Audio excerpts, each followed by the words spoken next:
Thanks for downloading a 3CR podcast. 3CR is an independent community radio station based in Melbourne, Australia.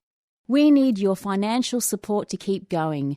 Go to www.3cr.org.au for more information and to donate online. Now stay tuned for your 3CR podcast.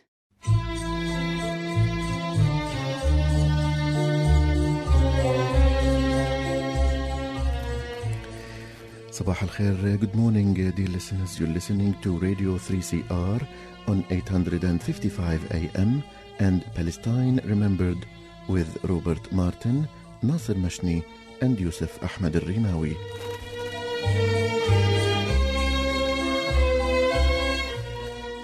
Palestine Remembered is Australia's only English-language radio program that is totally dedicated to Palestine. We'd like to welcome those listening on 855 and those that will join us on podcast at 3cr.org.au.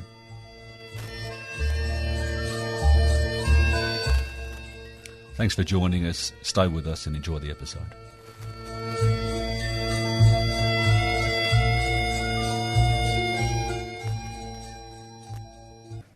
Hello everyone, and hello Robert. Hello Yusuf, it's been a while, been a couple of weeks since we've been together. It has, and we are ready for another good hit. I think so. Not a lot has changed in Palestine, unfortunately, so I think we have a long road to go. We have 4 topics this episode, Robert. The first one is? The first one is another potential village demolition by Israel that'll uproot all of the people in the village is al-Ahmar. Yes. Which is a horrible thing, but unfortunately not uncommon. Not only the destruction of the village, but also the uprooting of the indigenous inhabitants. And we also will talk about the strike last Monday in West Bank, Gaza, Palestinians in Israel, and also some of the areas of the Palestinian diaspora in protest of the National Jewish Bill. Yes, which is a racist bill that the Knesset is passing. Also, we will talk about the closure of PLO's office in Washington, D.C., another vicious decision by Trump administration that is targeting the victims again. And finally, we have a bit of an idea, a new idea for Palestine. And when we say we do, Yusuf, you do. Take some credit. Well, what is the difference between you and me? You know, we're one good team. We're both very good looking, let's be honest. Yes. So for this, stay with us and we will be back shortly.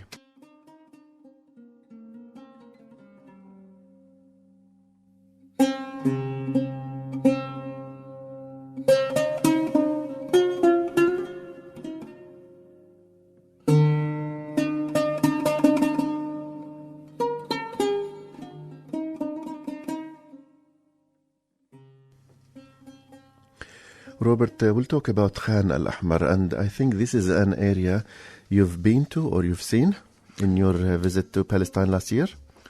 I have, and I spent some time in these particular places, and they're villages that you can definitely recognise. They've definitely been there for a long time. They've got small schools, they've got small areas for education, lots of children, lots of human beings, and I think sometimes we forget to mention that these people are human beings just wanting to live. And unfortunately, Israel turn around and say that these people haven't had permits. It's basically impossible for a Palestinian to get a permit. And Israel's just trying to make room for their own illegal villages to get new settlers there. Robert, we have to remind ourselves and the listeners that we're talking about a Bedouin village. And the difference between a Bedouin village and a rural village or farmers is that Bedouins in general are the nomads and the desert dwellers. And in our culture, in Bedouin culture, deeds to the land or ownership to a property or the land is not written.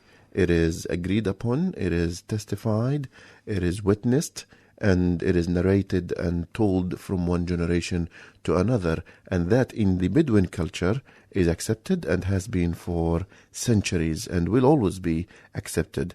Now, Israel exploited this against the indigenous people, and they said not having written deeds to the land can be, let's say, a way to get away with the anti-Bedouin or anti-Arab policies, like you said, Robert, to colonize the land and import more illegal settlements on top of it. Let's be clear too, though, Yusuf, that the fact that the Israelis don't have any mark or take or proof that this is their land. In fact, the world recognises that this is illegal against international law. This particular village has 170 children in there. This place has been around for a very, very long time, and you can see that they've been. Yeah, they move around a little bit, but it's clear that they've been there. The issue also is that Israel wants to break up the West Bank. So it's another area they want to build a small village, turn it into a huge illegal settlement, and then start blocking them off. But the good news for this particular village, Yusuf, that they're getting solidarity from everyone. But the other good news, and I'm being very sarcastic here, that Israel has given them two opportunities. You mean the options? The option. So Israel's given these particular people the option, saying, we're not horrible. We're going to uproot you from an area that you've clearly been in for a very, very long time. But you can go to a former Jerusalem municipal garbage dump. That's one area that you can go to. Or you can go to the vicinity of a sewage plant close to the city of Jericho. So not only are these people getting uprooted away from their homes, where their schools are, where their community is, they're getting told that they can go to these dump sites. As much as this is tempting, but no. Seriously, that is not only dehumanising a family, but they're putting the nails in the coffin, saying that these are your opportunities. You can go to dump sites or sewage sites. It's incredible. It's another reminder that our occupier, not only it is ruthless, but also it is arrogant and it is heartless, and it will go very far in its evil plans to uproot the indigenous population for imported population, in this case settlers from North America or around the world, on the expense of the land owners. And I know before we were talking about how it has a lot of international community, there's a lot of international activists going over there. There's a whole lot of people throughout the West Bank going over there. And Angela Merkel has actually said that she'll cancel her trip to Israel if this village is destroyed. So I suppose a good thing out of all of this that's getting talked about. But we can't forget that these are human beings with a home, 170 children in this particular village that will be homeless. I've been following on daily basis the news coming out from Khan al-Ahmar area, especially that Israel gave them an ultimatum that passed 48 hours ago, and I can see the difference in dynamic. There has been a decision made by pretty much everybody, every political faction in the West Bank, the Palestinian Authority, the civil society movement, and solidarity activists, like you said, and everybody to actually go there, be there physically, and prevent the uprooting and the bulldozing of the homes and the village. And that actually played an important role, because it has become, like we are talking about now, it has become an item on front page newspapers, including German newspapers. And I thought the move that they made when they went to the German consul or consulate in Jerusalem and made it a clear message to the German Chancellor Angela Merkel, who is about to embark on a visit to Palestine and Israel, that do not forget the people of Khan al-Ahmar. And there are rumors that she might cancel her visit to Israel if Israel goes ahead. Well, supposedly she had said that. But also, I wanted to mention another thing. This particular village is an area called Class C, Area C. Now, other areas that have been Area B, which under the PA, Israel can go in there and change the area from Area B to Area C when they want to, which all of a sudden gives them the supposed right to demolish these places. Unilaterally. Incredible. Look, like you said, Robert, as if, if people have written deeds to their land, as if this is going to stop Israel. We've seen it with thousands of cases and tens of thousands of cases.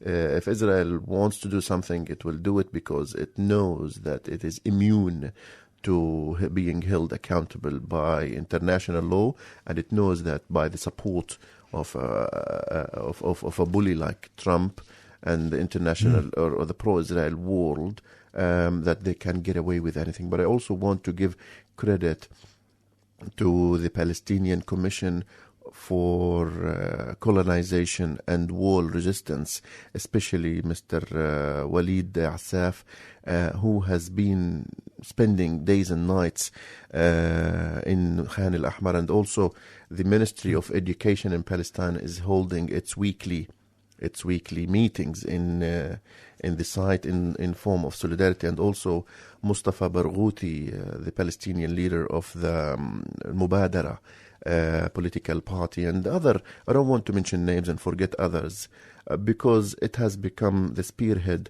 of resistance, popular resistance, and it is actually working. And Israel realizes that they cannot go ahead with their ethnic cleansing. Well, the spotlight's on them, but let's not forget that this sort of actions are happening every day over there, whether it be a house here, a house there, whether it be a family being evicted from their house in East Jerusalem. These things are happening on a very, very regular basis. And the Palestinians don't have a choice. They've been to the ICC. They try and go to the United Nations, and America vetoes everything. Or it's incredible. These poor people do not have an option to stop Israel. So the only thing that we can do is boycott divestment, and if people can go over there and witness these crimes and be a part of the community, it would be fantastic. Before we move on to this topic, what is one message we say to the people of Khan al-Ahmar on behalf of maybe the people of Australia?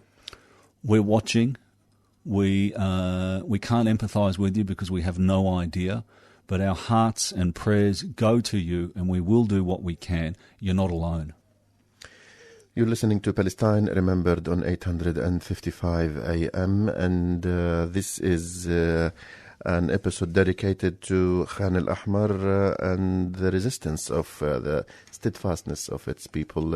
Robert, last Monday, the occupied Palestinian in occupied Palestinian territories and the Palestinian areas in Israel observed a general strike in protest against a new racist Israeli bill, which is called the Nation-State Basic Law. Which is basically legalising the actions that they've done over the years, which is apartheid racism against all Arabs that are Palestinians, basically. What's absurd is that when you protest against racism, you are labelled as a racist. We've heard Netanyahu in his speech at the General Assembly attacking President Abbas because he says that it is anti-Semitic to call this nation-state bill racist. And did he actually say that? He did say that, and we might play part of what he said. He attacked Abbas for calling this law as a racist law. How absurd is this?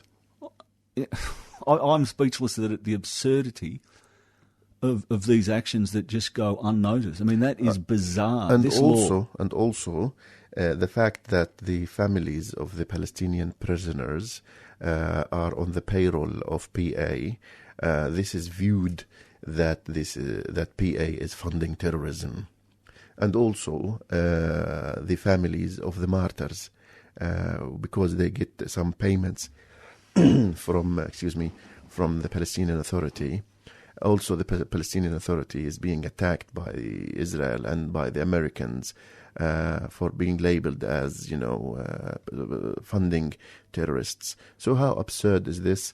I think one needs to just pay a visit to Palestine and see it with naked eyes. Who's the terrorist here, though, Yusuf, when 2 children were killed this week, 7 people in total in one day, all on the Great March, trying to return home. The whole march, the Great Return March, is about people wanting to return to their homes after being kicked out. Kids were killed from 200 metres away, yet again from snipers, and the world has the audacity to call the Palestinians terrorists and have to go at the way that they are protesting for human rights. It is incredible. How much of this did you hear on the news this week? I think not on our news, not on our mainstream news. That's why we have shows like this to spread the word and to highlight the injustices. And we have to say that, these people who do the Gaza grand or Great Return March in Gaza are marching peacefully. None of them carry any form of weapon. Almost 200 have died. Almost 20,000 people have been drastically injured. And the a number of them will them die. Have lost Arms, legs. But unfortunately, probably 10% of these people will die over the next couple of years due to their injuries, and in fact because there is a lack of medical support from the outside world allowing it to get in there. Here's one thing, one great positive thing that is reflective of solidarity in the Palestinian society that came out of this painful news. 2 days ago there was a grand wedding celebration, a group celebration of wedding. More than 300 bride and groom together, had this grand. So it was 300 brides and grooms. I would say around that number. I would say around 300. Fantastic wedding, and in this particular wedding party, which was in Gaza, there were two sisters who were getting married to two Palestinians who were injured from the Great Return March. And they said, because in Palestinian culture, there is something called the dowry. The dowry is a bit of money you pay to the bride in part of the culture. And the woman said, you don't pay anything. You have paid enough to Palestine by the fact that you have lost your legs. And they waived the dowry. And you don't. And so these are small things that are reflective of solidarity, of great things that that come out of the painful wound. But this does not mean that Israel should continue to get away with its crimes, and it doesn't mean that our media, by its silence, we have to call it what it is. It's complicit. This is complicity. Absolutely it is. But also in the water there was a number of people shot in the water. I mean, these guys can't go out fishing too far because the limit to where they're allowed to go, the nautical miles, keeps getting minimised. And this is a slow genocide. I mean, as we keep saying, that the United Nations say that in 2020 it'll be uninhabitable. Or in 2018, we're almost at the end of it. It's uninhabitable today. And it continues to be so. And we're talking about one of the most highly condensed and highly populated areas on this planet that has been besieged for more than 11 years. And when people just decide to march towards their original homes peacefully, what do they receive? They receive bullets. Executions. They get executions. And Israel calls them the terrorists. Yeah, we're defending our borders. So last Monday there was a grand strike across the Palestinian territories. And I have to say that it has been a bit of a long time since we have one strike across the West Bank, the Gaza, the 48 areas. So it's the first time in a long time it's been completely unified. Unified. Yeah. Strike in protest of the nation-state bill, and this will be the beginning of another series of events. But I want to highlight the unity of the Palestinian people, because Israel has been trying to fragment us. We are fragmented geographically, yeah. And Israel enjoys that, and because of the political issues and because of occupation in West Bank, siege in Gaza, Judaization in Jerusalem, marginalization in 48, and then denial of return in diaspora. So Israel wants to reinforce this kind of fragmentization, and the response of the Palestinian people should be unity. And it's good to see that. We also want to talk about the closure of the PLO office in Washington. Tell me, has this kind of behaviour ever happened within America and the Palestinians, or is this something that's new? And what are the effects going to be? Let's put some context, because up until the late 80s, PLO was viewed as a terrorist organization by the Congress. And because of the beginning of the peace process, the American White House was not in line with its Congress. So the White House started the negotiations with the Palestinian and now became the mediator of the later Oslo Accord, and you know it.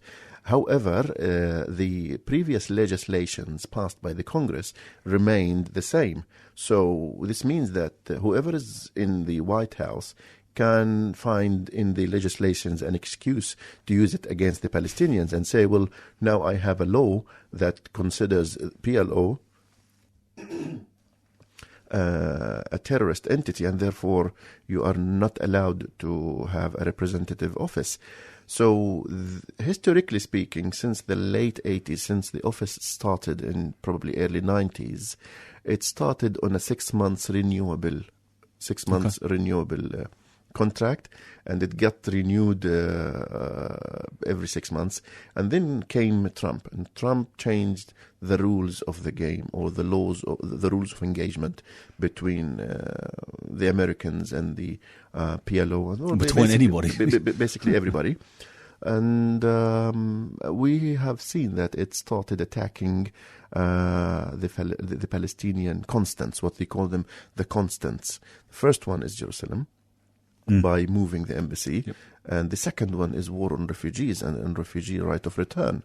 And well, he just poured a lot of money, didn't he, as well? And he expected that there will be no opposition from the Palestinian side, and he expected that, Abbas will say, okay, that's fine, let's talk, let's go back and negotiate. But when he saw this kind of reaction and opposition, very firm from the Palestinian leadership and Palestinian civil society and everybody, he started punishing or taking more measures against the political parties, or basically against the Palestinian leadership. And one of the measures was the closure of PLO's office to Washington.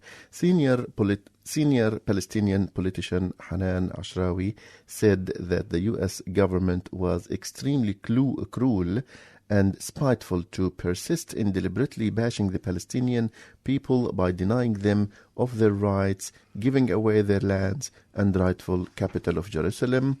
Also, she added, this form of crude and vicious blackmail once again seeks to punish the Palestinian people as a whole, who are already victims of the ruthless Israeli military occupation, she added. So the bigger context is, again, America's war on Jerusalem, and we've seen that, and also America's war on refugees.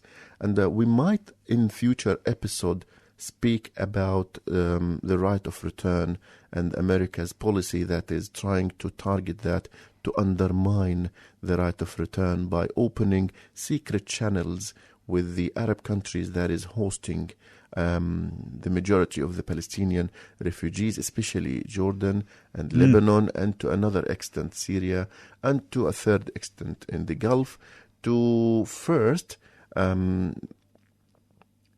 request or demand the Arab countries to resettle whatever they have of refugees, and with one condition, that they will revoke their right of return. We'll talk about that in future. It's up to the individual to accept it, though. Of course, it's an individual. Yeah, it's an individual right. So as a refugee, I either accept it or I don't, and it's up to the individual, and they cannot be forced. Restitution should be paid. Whether they can go back to their exact home, probably not, but they must go back into Palestine. But so far, the majority of Palestinian refugees, particularly, let's take the Palestinians in Lebanon, who live in inhumane conditions because of the legislations that target Palestinians in Lebanon and denying them a list of opportunities to work in the workforce. So they've been living in inhumane conditions for 3 generations, for more than 70 years, and they've been denied being viewed as well, they're not full citizens. They are being denied their basic rights.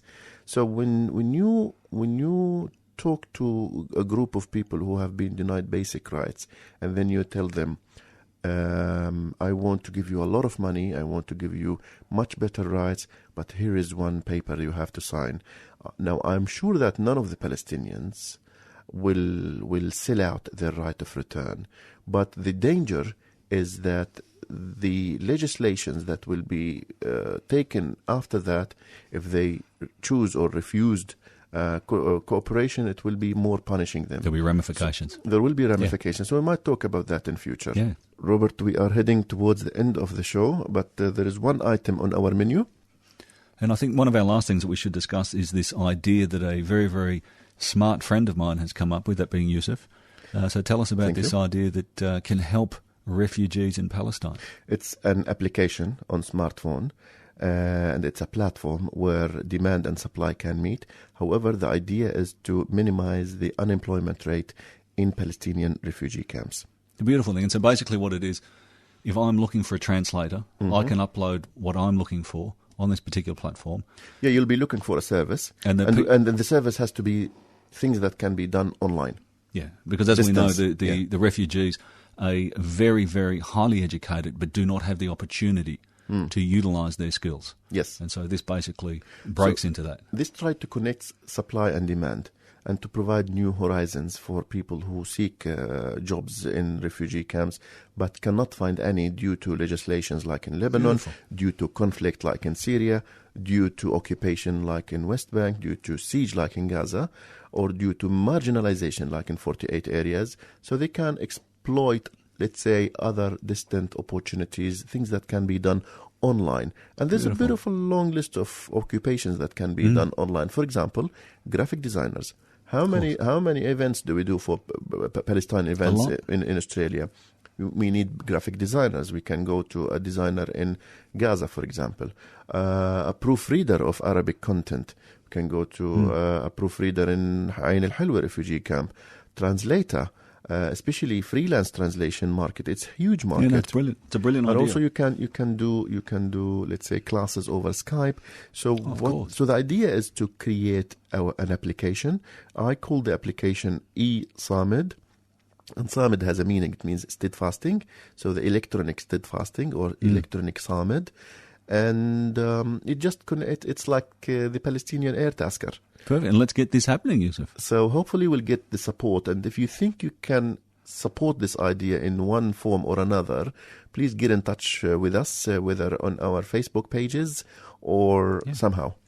And you are going to be in Sydney when this show is aired, Robert. I am, Yusuf. So this evening... Tell me about why you will be in Sydney. So in Sydney, I've been asked by the Malaysian community, their students, and they're fantastic. And you and I both attended an event 2 weeks ago in Melbourne. And if people are interested, look, I'm going to be talking about my experience, the highs and the lows of being in Palestine, but mostly talking about the Palestinian people, how beautiful they are, but also how their life is severely hampered by the Israeli occupation, whether they're a child or an it's a Palestine fundraiser in Sydney. It is, and it's run by, so people get onto Facebook and they look up Amman, A-M-A-N, Palestine, so it's Palestine without the E, Australia.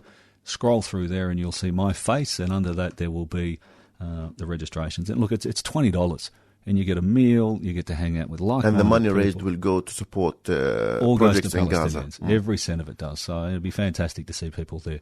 But one last thing I did want to mention, Yusuf, is I know on your Arabic show you had a friend of mine, Rami Ibrahim. Yes. And I just want people to be able to tune in, because he is a fantastic person. He's a fantastic advocate for Palestine. How do our Arabic speakers hear this interview? It was a great interview. It was really lovely to have spoken with Rami. Rami is a great sportsman. He's a champion. He wins every fight, basically, in Muay Thai kickboxing. First fight at 13 that he won? Yes, and since then, now he's 30-something. He's been winning every fight. Also, he's a great man. He's a great human being. And he has a sense of humor. So I really liked talking to him. So he's a Palestinian American, and he shared with us the hard way up to being a world champion in kickboxing. And they can listen to it if they go on YouTube and look up Ana Min Hunak, the name of the show, episode 24. Perfect. And his daughter's name is? Palestine. Beautiful. And in fact, my co-host Dareen asked him why he named his little girl after Palestine, and he said, well, there was a bit of resistance from my parents because they didn't want the name to give her a hard time, having been because she's going to grow up in America. But I thought I will give her something to make her feel strong in moments of weakness when she grows out, because the name Palestine will be a great reminder of strength and power.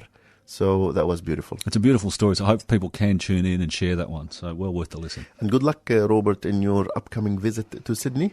Thank you very much, And Yusuf. maybe you can tell us about it next week. I And will indeed. I think with this we have come to the end of this show, Robert. Have a lovely weekend, and we will all speak to you, or in fact you'll hear from us next Saturday. Yes, until then, this is Robert and Yusuf and Nasser And Nasser.